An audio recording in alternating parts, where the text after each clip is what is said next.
আজকে আবার একটি নতুন ভিডিও নিয়ে তোমাদের সামনে চলে এসেছি। আমি করব ক্লাস 6 এর গণিত প্রভা থেকে তৃতীয় পর্যায়ক্রমিক মূল্যায়নের একটি মডেল সেট কোশ্চেন পেপার নিয়ে চলে এসেছি, যেখানে জানো তোমাদের তৃতীয় পর্যায়ক্রমিক মূল্যায়নে বা শেষ পরীক্ষায় সম্পূর্ণ নাম্বার থাকে 70 নাম্বার এবং টাইম থাকে 2 ঘন্টা 30 মিনিট। তাহলে এই 2 ঘন্টা 30 মিনিটের মধ্যে 70 নাম্বারের প্রশ্ন তোমাদের করতে হয়, সেরূপ একটি মডেল সেট। আশা করি তোমরা এখান থেকে উপকৃত হবে। প্রথমে দেখো সঠিক উত্তরটি বেছে নিয়ে লেখো। এর 8টি দিয়েছি আমি 1 নাম্বার করে 8টি। তাহলে প্রথম প্রশ্নটি দেখো, সরল করো। প্রথম করতে হয় রেখাবন্ধনী, প্রথম বন্ধনী, দ্বিতীয় বন্ধনী, তৃতীয় বন্ধনী। তাহলে প্রথম করতে হয় রেখাবন্ধনীর কাজ। তারপরে দেখো একমাত্র জোড় মৌলিক সংখ্যা হলো 5, 6, 2, 11। তাহলে একমাত্র জোড় মৌলিক সংখ্যাটি হলো 2। তারপরে দেখো 9 মিলিমিটার সমান কত লিটার, 9 মিলিলিটার সমান কত লিটার। 0.09 লিটার, 0.009 লিটার, 0.0009 লিটার এবং 0.9 লিটার। তাহলে 0.009 লিটার। রোমান সংখ্যায় 1000 লেখা হয় এল দ্বারা, এম দ্বারা, ডি দ্বারা, এক্স দ্বারা। এম দ্বারা। একটি ঘনকের তল সংখ্যা 6টি, 5টি, 4টি, 8টি। নিশ্চয়ই তোমরা জানো ঘনক মানে রুডুচ্ছক, তার তল সংখ্যা হচ্ছে 6টি। কারণ তোমাদের 1 থেকে 6 পর্যন্ত আছে মানে 6টি তল। এবার বুঝতে পারছো। বৃত্তের কেন্দ্রগামী জ্যাকে বলা হয় ব্যাসার্ধ, পরিধি, ব্যাস, স্পর্শক। ব্যাস বলা হয় যেটা কেন্দ্রগামী বৃত্তের কেন্দ্রগামী, এই যে কেন্দ্রগামী বৃত্তের কেন্দ্রগামী জ্যা, তাকে কি বলা হয়, এই যে তাকে ব্যাস বলা হয়। 100 বর্গমূল হলো 5, 10, 15, 20। তাহলে 100 বর্গমূল 10 গুণ 10 মানে সমান 100। তাহলে বর্গমূল কটা, দুটো 10-এর মধ্যে একটা 10 নেব আমরা। এবারে দেখো আমি দিয়েছি নিম্নলিখিত প্রশ্নগুলির উত্তর দাও। 2 নাম্বার করে 10টি প্রশ্ন করতে হবে 20 নাম্বারের। তাহলে গসাগু নির্ণয় করো 27 এবং 63। তাহলে 27কে দেখো মৌলিক উৎপাদকে ভেঙেছি 1, 3, 3, 3 আর 63কে 1, 3, 3, 7। তাহলে দুটোর মধ্যে যেটা আছে সেটাই হবে গসাগু। তাহলে দুটোর মধ্যে এই একটা 3, এই একটা 3, এই একটা 3, একটা, সুতরাং 9। রাশিয়ার কাছে তারপরে দেখো, তাহলে রাজিয়ার কাছে 36টি কুল আছে। রাজিয়ার কাছে কটি কুল আছে? 36টি কুল আছে। সে তার মোট কুলের 2/3 অংশ আমাকে দেবে। রাজিয়া কতগুলি কুল আমাকে দেবে? তাহলে 36টি কুলের 2/3 অংশ সমান 34 গুণ 2/3। তাহলে 3 দিয়ে কাটলে 12টি, 12 দিয়ে 24টি কুল আমাকে 24টি কুল দেবে। হলো। তারপরে দেখো লং জাম্প প্রতিযোগিতায় সাহিল 182.88 সেমি লাফিয়েছে আর মুন্না লাফিয়েছে 179.225 সেমি। শাহিন কত বেশি লাফিয়েছে? তাহলে দেখো বিয়োগ করলে কত বেশি মানে তফাৎ বোঝাচ্ছে মানে আমরা এখানে বিয়োগ করব। তাহলে 182.88 থেকে যদি বিয়োগ করি 179.25, তাহলে 8 থেকে 5 গেলে 3, 8 থেকে 2 গেলে 6। এটা এখান থেকে ধার নেব, ধার নিলে 12, 12 থেকে 9 গেলে 3। এখানেও মিলে গেছে। তাহলে শাহিন 3.63 সেমি বেশি লাফিয়েছে। তারপরে দেখো 0.54 পৌনঃপুনিক আছে, সামান্য ভগ্নাংশে প্রকাশ করা। আমরা জানি পৌনঃপুনিক জটার উপরে থেকে নিচের তটা 9 হবে। তাহলে 54/9, তো এবারে কেটেছি দেখো 954, 9কে 9কে 9, 11। তাহলে 6/11 সামান্য ভগ্নাংশে আমরা প্রকাশ করলাম। তারপরে দেখো -9 যোগ +5 সংখ্যারেখার সাহায্যে যোগফল নির্ণয় করা। তাহলে সংখ্যারেখার সাহায্যে আমরা যোগফল প্রথমে +5 টেনেছি, তারপরে -9 টেনেছি। দেখো যার এই দুটো মাইনাস হয়ে গেলো, যেটা পড়ে থাকলো সেটা -4-এর দিকে পড়ে থাকলো। এটা হচ্ছে যোগফল নির্ণয় করা হলো। এবার দেখো 1-এর 2, 1-এর 3, 1-এর 4, 1-এর 6 সংখ্যাগুলির সমানুপাতখানে দেখি। সমানুপাত তখনই হবে প্রথম পদ গুণ চতুর্থ পদ সমান তৃতীয় পদ গুণ দ্বিতীয় পদ যখন হবে। এবার প্রথম পদ চতুর্থ পদ গুণ করেছি এবং দ্বিতীয় পদ তৃতীয় পদ গুণ করেছি। দেখো দুটি সমান হয়েছে, সুতরাং এরা সমানুপাতে আছে। তারপরে দেখো 2.8 আছে বৃত্তকলা কাকে বলে? চিত্র সলিখ। তাহলে কোনো বৃত্তের কোনো বৃত্তচাপ ও দুটি ব্যাসার্ধের দ্বারা সীমাবদ্ধ বৃত্তাকার ক্ষেত্রের অংশকে বৃত্তকলা বলে। চিত্র দেখো, এই যে একটি ব্যাসার্ধ, এই যে একটি ব্যাসার্ধ, এই বৃত্তচাপ দ্বারা সীমাবদ্ধ এই অংশটা হচ্ছে বৃত্তকলা। নিশ্চয়ই তোমরা বুঝতে পারলে। এবার দেখো 1764 ভাগ পদ্ধতিতে বর্গমূল নির্ণয় করো। তাহলে ভাগ পদ্ধতিতে প্রথমে একটি জোড়, তারপরে দুটি জোড়।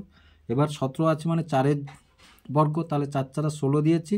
এবার 4-এর ডবল এখানে 8 এনেছি, তারপরে 2 দিয়ে দিতে মিলে গেছে। তাহলে এতে বর্গমূল কত হলো? 42। এবার 2.10-এ কী আছে দেখো না, 2.10-এ আছে একটি সমকোণী সমদ্বিবাহু ত্রিভুজের কোণগুলির মান লিখি। তাহলে সমকোণী সমদ্বিবাহু, দেখো এটা হচ্ছে সমকোণী, তাহলে এই কোণটা হচ্ছে সমকোণ এইরূপ একটি ত্রিভুজ এ বাহুটা সমান এ বাহুটা, তাহলে দুটো বাহু, তাহলে এইটা 90 ডিগ্রি, তাহলে এ দুটো কোণ হচ্ছে 90 ডিগ্রি। তাহলে আবার 90 ডিগ্রির মধ্যে দুটো এ বাহুটা এ কোণটা সমান এ কোণটা সমান হবে, যেহেতু সমদ্বিবাহু ত্রিভুজ, তাহলে সেই করেছি দেখো। তাহলে প্রতিটি কোণের মান কত হবে? 45 ডিগ্রি হবে। এবার 3-এর দাগটি দেখো, নিম্নলিখিত অঙ্কগুলির সমাধান করো। 3 গুণ 4, 3 নম্বরে 4টি অঙ্ক করতে হবে, 12 নম্বর। তাহলে প্রথম দাগ 3.1-এ কত আছে দেখো, কোন বৃহত্তম সংখ্যা 2300 এবং 3500কে ভাগ করলে যথাক্রমে 32 এবং 56 ভাগশেষ থাকবে, হিসাব করি। তাহলে ভাগশেষ যেহেতু থাকবে সেটা বাদ দিয়ে দিয়েছি দেখো, 2300 থেকে 32 বাদ দিয়েছি, 2268 হয়েছে, 3500 থেকে 56 বাদ দিয়েছি, 3444 হয়েছে। এবার ভাগ প্রক্রিয়ার সাহায্যে বর্গমূল করেছি দেখো, প্রথমে 1-এ দিয়েছি 1176 এসছে, আবার 2268কে বর্গমূলের নিয়ম অনুযায়ী করেছি, তাহলে 84। নির্ণয় বৃহত্তম সংখ্যাটি হলো 84। এবারে দেখো বলেছে কি না, 0.63 পৌনঃপুনিক আছে দুটোর উপরে, 5-এর 6, 3-এর 4 মানের ঊর্ধ্বক্রমে সাজাও। ঊর্ধ্বক্রমে সাজাও মানে ছোট থেকে বড় সাজা। তাহলে প্রথম পদ, তাহলে এটাকে ভগ্নাংশে পরিণত করেছি, ভগ্নাংশে পরিণত, এটা ভগ্নাংশ। এবার তিনটা হচ্ছে পেয়েছে 11, 6, 4, 11, 6, 4 লসাগু হয়েছে 132। এবার লসাগু করে এবার দেখো মানের ঊর্ধ্বক্রমে সাজিয়েছি একই রকমভাবে, বুঝতে পারছো তোমরা নিশ্চয়ই। এবার 3.3-তে কী আছে দেখো, এবছর অঙ্ক পরীক্ষায় আমাদের ক্লাসে 60% ছাত্রছাত্রী 80-র বেশি নম্বর পেয়েছে। 60% মানে 100-র মধ্যে 60 জন পেয়েছে 80-র বেশি। তাহলে আমাদের মোট যদি 50 জন হলে কতজন ছাত্রছাত্রী 80-র বেশি নম্বর পেয়েছে? তাহলে 100 জন পরীক্ষার্থীর মধ্যে 60 জন পায় 80 নম্বর, একজন পরীক্ষার্থীর মধ্যে 60-এর 100 পায় হচ্ছে 80 নম্বর। তাহলে 50 জনের মধ্যে 60-এর 100 গুণ 50 করলে এই 0 এই 0 এই 0 এই 0 কেটেছে, তাহলে মোট কত আছে 30। তাহলে 30 জন 80-র বেশি পেয়েছে হলো। এবার 3.4-এ দেখো, আমার পড়ার বই ও গল্পের বইয়ের অনুপাত 4:3। পড়ার বই 28টি হলে গল্পের বইয়ের সংখ্যা কত? তাহলে গল্পের বইয়ের অনুপাত কত? 4:3। আর এটা হচ্ছে সংখ্যাটা কত? 28x ধরেছি, তাহলে 4-এর 3 সমান 28/x, তাহলে করলে কত? 21। অতএব গল্পের বইয়ের সংখ্যা কত? না 21টি। গল্পের বইয়ের সংখ্যা কত? 21টি। এবার 4-এর দাগটা দেখো, নিম্নলিখিত সমস্যাগুলির সমাধান করি। 4 নম্বর করে 5টি করতে হবে। 4 নম্বর করে কটি করতে হবে? না 5টি করতে হবে। তাহলে 4.1-এর দাগে কী আছে দেখো, মেহবুব তার দল ঠিক করেছে 33 দিনে 24 পূর্ণ 11-15 কিমি রাস্তা তৈরি করবেন। তারা প্রতিদিন 11/15 কিমি করে 25 দিন রাস্তা তৈরি করলেন।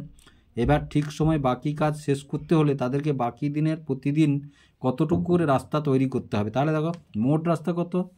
24 পূর্ণ 11-15, তাহলে তুলেছি, বিয়োগ সেখান থেকে কাজ হয়ে গেছে 11-15 করে প্রতিদিন হলে 25 দিনে কতটা গুণ করেছি। তারপরে এবার বলেছে বাকি দিন কত? না 33 দিন, মোট কাজ করবে 33 দিন। তাহলে 33 দিনে 25 দিন হয়ে গেছে, মোট কাজ হচ্ছে 8 দিন। সেখান থেকে সরল করে আমরা উত্তরটা বেরিয়েছি। তাহলে প্রতিদিন কত? তাহলে দেখো প্রথম বন্ধনীর কাজ আগে করে নিয়েছি, করার পরে দ্বিতীয় বন্ধনীর পরে কাজটা করলাম। অতএব প্রতিদিন 4-এর 5 অংশ করে করতে হবে। এবার 4.2-এ দেখো, আমাদের স্কুল থেকে আয়েশা ও কামালের বাড়ি যথাক্রমে 1 কিমি ও 600 মিটার দূরে। আজ আয়েশা ও কামাল বাড়ি থেকে যথাক্রমে 20 মিনিট ও 12 মিনিটে স্কুলে এসেছে। অনুপাতে প্রকাশ করে দেখি ওরা একই সময়ে না একজন আগে স্কুলে এসেছে। একই সময়ে না একজন আগে স্কুলে এসেছে। তাহলে 1 কিমি দেখো, এখানে কি আছে? এখানে কিমি আছে, মিটার আছে, তাহলে পুরোটা কিমিতে অথবা মিটারে পরিণত করবে। তাহলে 1 কিমি সমান মিটারে পরিণত করেছি। তাহলে তাদের রাস্তার অনুপাত 1000 অনুপাত 600, তাহলে অনুপাত কাটাকাটি করে করতে হচ্ছে 5:3। তাদের সময়ের অনুপাত 20-12, তাহলে অনুপাত 5:2, তাহলে তাদের দুটো অনুপাত যেহেতু সমান তাহলে তারা একই সময় স্কুলে এসেছে। এবার তারপরে দেখো, আমার বাবার বয়স 52 বছর 8 মাস 20 দিন। আমার জ্যাঠামশাই বাবার চেয়ে 3 বছর 10 মাস 26 দিনের বড়। হিসাব করে দেখি আমার জ্যাঠামশাইয়ের বয়স কত? তাহলে যোগ করতে হবে। 3 বছর 10 মাস 26 দিনে জ্যাঠামশাইয়ের বয়স বেশি, সুতরাং যেটা বাড়তি সেটাকে বাবার বয়সের সঙ্গে যোগ করলে উত্তরটা পেয়ে যাবো। তাহলে যোগ করেছি, 46 দিন পেয়েছি, 18 মাস পেয়েছি, 55 দিন পেয়েছি। কিন্তু 46 দিন তো আমরা লিখি না, সেখান থেকে 30 দিন বের করে নিয়েছি, মানে 1 মাস, মানে 16 দিন হয়েছে। সেই 1 মাস এখানে আসছে মাসের ঘরকে, তাহলে 18 কে 19 মাস হচ্ছে, কিন্তু 19 মাস আমরা লিখি না, সেখান থেকে 12 মাস বের করে নিয়েছি, মানে 1 বছর। তাহলে 1 বছর এখানে যোগ হয়েছে। তাহলে বাবা জ্যাঠামশাইয়ের বয়স কত হলো? না এই যে 56 বছর 7 মাস 16 দিন, 56 বছর 7 মাস 16 দিন। এবারে দেখো 4.4 আছে। আজ ইতিহাস পরীক্ষা 11:30 শুরু, এএমএস পরীক্ষা শুরু হয়েছে, মানে সকালে। দিদিমণির হাতের ডিজিটাল ঘড়িতে দেখছি 13:15। এখন পর্যন্ত কতক্ষণ পরীক্ষার খাতায় লিখলাম হিসাব করি, এবং 2:30 PM পরীক্ষা শেষ হলে আর কতক্ষণ পরীক্ষায় লিখতে পারবো হিসাব করি, এবং যখন পরীক্ষা শেষ হবে তখন আমার দিদিমণির হাতের ডিজিটাল ঘড়িতে কী সময় দেখব। তাহলে 13:15 পরীক্ষায় লিখলো, 13:15 মানে 11:13 থেকে বাদ দিলে 13:15, তাহলে কত লিখেছি না 1 ঘন্টা 45 মিনিট পরীক্ষায় লিখেছি। 13:15 থেকে 11:30। এবার দেখো 15 থেকে 30 বাদ দিতে পারবো না, ঘন্টার ঘর থেকে 1 মিনিট এক ধারলে 60 মিনিট হলো, কারণ 1 ঘন্টা সমান 60 মিনিট। তাহলে 60কে 15 দিয়ে যোগ করলে 75, 75 থেকে 30 বাদ দিলে 45 থাকে। এই যে 75, 75 থেকে 30 বাদ দাও, 75 থেকে এই 15 আর 60 যোগ করবো, তাহলে 5, 4, 45 মিনিট থাকে। তাহলে 1 ঘন্টা 45 মিনিট লিখলাম। এবার 2:30 মিনিট, অর্থাৎ তাহলে 12টার সঙ্গে 2:30 যোগ করলে ডিজিটাল ঘড়ি অনুযায়ী 14:30। তাহলে 13:15 পরে পরীক্ষায় লিখলো, তাহলে 14:30 থেকে 13:15 বাদ দিলাম, তাহলে 10 থেকে 5 গেলে 5, 2 থেকে 1 গেলে 1, 3 আর 4 থেকে 3 গেলে 1, তাহলে 1 ঘন্টা 15 মিনিট আরও সে পরে পরীক্ষায় লিখলো। এবার পরীক্ষার শেষের সময় ডিজিটাল ঘড়িতে সময়, ডিজিটাল ঘড়ি জানো তোমরা, ওই যে রেলওয়ে স্টেশনে তোমরা যে ঘড়ি দেখেছো 24টা পর্যন্ত কাউন্ট করে, সেই ঘড়ির কথাই এখানে বলা হচ্ছে। তাহলে ঘড়িতে সময় দেখাবে 12টা যোগ 2:30 সমান 14:30 দেখাবে। কটা দিয়ে দেখাবে? 14:30 দেখাবে। তারপরে একটি দেখো, কোন ক্ষুদ্রতম সংখ্যা থেকে 4000 বিয়োগ করলে বিয়োগফল 7, 11, 13 দিয়ে বিভাজ্য হিসাব করে লিখি। তাহলে প্রথমেই দেখো 7, 11, 13 হচ্ছে এরা মৌলিক সংখ্যা, সুতরাং এদের লসাগু হবে 7 গুণ 11 গুণ 13 সমান 1001 হবে। এবার বলেছে যেহেতু বিয়োগ করলে, মানে তাহলে অতএব নির্ণয় সংখ্যাটি হবে 4000-এর সঙ্গে 1001 যোগ করলে 5001টি হবে, কারণ 5001 থেকে 4000 বিয়োগ করলে 1001 হচ্ছে 7, 11, 13 দ্বারা বিভাজ্য হবে, 7, 11, 13 দ্বারা বিভাজ্য হবে। এবার দেখো তাহলে 5-এর দাগে দুটো প্রশ্ন করতে হবে, দুটো প্রশ্ন 5, 5, 10 নম্বরের দেওয়া আছে, মোট 70 নম্বরের প্রশ্নই আমি সাজিয়ে তোমাদের এখানে দিয়েছি। একটি সরলরেখাংশ AB অঙ্কন করি যার দৈর্ঘ্য 6 সেমি। এই সরলরেখাংশের বাইরে একটি বিন্দু K, স্কেল ও পেন্সিল কম্পাসের সাহায্যে K বিন্দু থেকে AB সরলরেখাংশের উপর K লম্ব অঙ্কন করি। তাহলে দেখো, যদি আমরা এটা আমি করিনি, তোমাদেরকে দেখানোর জন্য রেখেছি, তাহলে আমি তোমাদের দেখাচ্ছি এটা কীভাবে করতে হবে। প্রথমে দেখো 6 সেমি একটি রেখাংশ টেনে নেব। 6 সেমি একটি রেখাংশ টানতে হলে দেখো, তাহলে 6 থেকে এদিকে টানবো, এদিকে টানবে না, তাহলে হাতের এতে চলে যাবে, ছায়ে চলে যাবে তোমাদের দেখাটা। এদিক থেকে টানলে তোমরা দেখতে পাবে কত দূর পর্যন্ত টানছো। তাহলে এখান থেকে 6, এই যে 6-এ বসিয়েছি, দেখো 6 থেকে এদিকে আমরা টানলাম, এবং এই রেখাংশটার নাম কি দিয়েছে? এই রেখাংশটির নাম দিয়েছে A এবং B। তার বাইরে একটু ধরো এই বিন্দুটির নাম হচ্ছে, এইটা হচ্ছে K, এইটা হচ্ছে K বিন্দু। এই বিন্দু থেকে এই সরলরেখাংশের উপর একটি লম্ব অঙ্কন করতে হবে। তাহলে দেখো ওই বিন্দু থেকে ওই বিন্দুতে কাঁটাটা বসাবে, ওই বিন্দুতে কাঁটাটা বসাবে। এবার কাঁটাটা বসানোর পরে দেখো, এবারে এই যে কাঁটাটা বসানোর পরে এইভাবে কাটবে, এই কাটলাম। এবার ওই ফাঁক কিন্তু আর ছোটো বড়ো করবে না, যেখানে ছেদ করেছে সেখানে বসালাম, সেখানে বসিয়ে এই কাটলাম, সবসময় বড় করে কাটবে। আবার এখানে বসালাম, এই যে এখানে যে ছেদ করেছে এখানে বসিয়ে এই কাটলাম। এবার দেখো এই দুই ছেদ বিন্দুকে আমরা যোগ করব, এই ছেদ বিন্দু থেকে এই বিন্দুকে আমরা যোগ করব, যোগ করলে ওটাই হচ্ছে লম্ব, ওটাই হচ্ছে বহিস্থ বিন্দু থেকে লম্ব।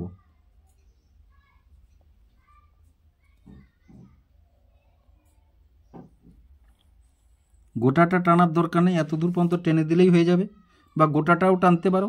তাহলে এই লম্বটার নাম কি বলেছে? KL।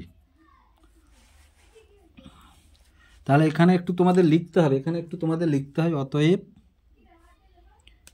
AB সরল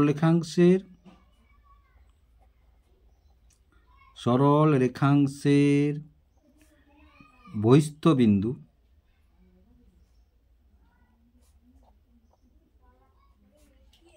K থেকে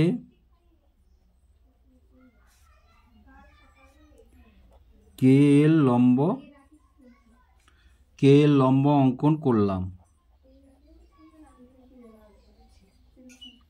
অঙ্কন করলাম,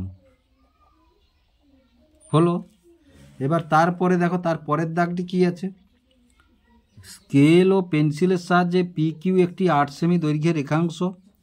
ওই PQ রেখাংশকে সমান 4 ভাগে ভাগ করো এবং প্রতি ভাগের দৈর্ঘ্য লেখো, প্রতি ভাগের দৈর্ঘ্য লিখো। তাহলে প্রথমেই দেখো একটি 8 সেমি রেখাংশের এঁকে নেব তোমরা। তাহলে প্রথমে সেই অনুরূপভাবে 8 সেমি এধার থেকে টানবো আমরা, এটা 8 সেমি। তাহলে এই 8 সেমি রেখাংশটির নাম কি বলেছে না পি কিউ, এটার নাম বলেছে কি পি কিউ। এবার একে ক ভাগ করতে হবে বলেছে না 4 ভাগ করতে হবে বলেছে। তাহলে দেখো প্রথমে 2 ভাগ করব আমরা, এই যে একধারে কাঁটা বসালাম এবং হাফের চেয়ে বড় করলাম, এটাকে হাফের চেয়ে বড় নিলাম, বড় নিয়ে এই উপরে একটা কাটলাম আর এই নিচে একটা কাটলাম। আবার এধারটাই কাঁটাটা বসাও, এধারটায় কাঁটাটা বসালাম, বসিয়ে এই একটা কাটলাম, এই একটা কাটলাম। এবার এই 2 ছেদবিন্দুকে আমরা যোগ করব, এই 2 ছেদবিন্দুকে আমরা যোগ করব, এই ছেদবিন্দু এবং এই ছেদবিন্দুকে আমরা যোগ করব।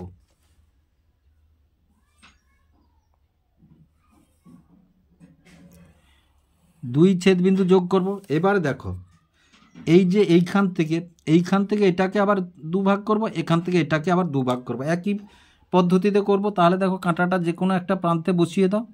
এবার বসিয়ে দিয়ে এই হাফের চেয়ে বড় ফাঁক নিলাম, এখানে কাটলাম একটা আর এখানে কাটলাম একটা। আবার দেখো এধারে এখানে বসালাম, এই যে এখানে বসিয়ে এখানে একটা কাটলাম আর এখানে একটা কাটলাম। আবার এধারে ঘুরিয়ে দাও, ঘুরিয়ে দিয়ে এখানে একটা কাটলাম, এখানে একই মাপ যেহেতু। তারপরে আবার এখানে কাঁটাটা বসাও, এখানে কাঁটাটা বসিয়ে এই একটা কাটলাম আর এই একটা কাটলাম। তাহলে বুঝতে পারছো কত তাড়াতাড়ি তোমরা করতে পারবে এইভাবে। তাহলে এই ছেদবিন্দু থেকে এই ছেদবিন্দুকে যোগ করব আর এই ছেদবিন্দু থেকে এই ছেদবিন্দুকে যোগ করব। তাহলে দেখো 2 ছেদবিন্দুকে যদি আমরা যোগ করি, তাহলে দেখো এটা হয়ে গেল। এই যে এরকম বসিয়ে এরকম টানবে, তবেই দেখবে তোমাদের ঠিক ছেদবিন্দুতে যাবে। তাহলে দেখো 1 2 3 4টা ভাগ হয়ে গেল, 3টে রেখা টানলাম, 4টা ভাগ হয়ে গেল। প্রত্যেকটি ভাগ দেখো এবারে। তাহলে এবার দেখো প্রতিটা দৈর্ঘ্য কত করে পড়েছে আমরা দেখে নিই। তাহলে ঠিক 8 সেমি সোজা পেলো দেখো। তাহলে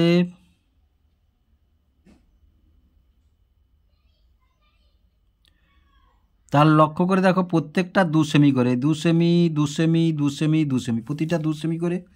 তাহলে এবার নাম দিয়ে দাও এটা পি কিউ, এটা ধরো এটার নাম দিলাম আর এস টি।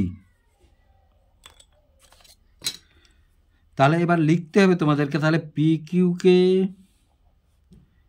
কিউকে সমান 4 ভাগ করে